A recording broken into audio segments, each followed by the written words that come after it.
How to disable Enter Network Credential on Network Connections Windows 11. Hi everyone, it's Sophia to assist you today. Without any delay, let's jump right in. First, open Control Panel. You'll find this kind of screen pop up. Click on Network and Internet. After that, you'll find two options. Click on Network and Sharing Center.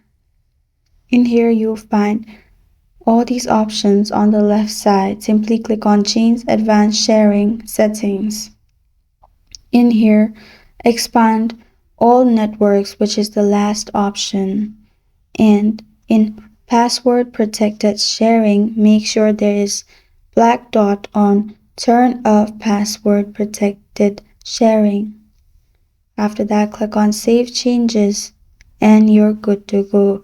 That's how you disable Enter Network Credential on Network Connections Windows 11. Thank you for joining me today. If this video helps you out, please leave a like and subscribe for more. Got a question or want to suggest a topic? Comment below. I am Sophia signing off until next time.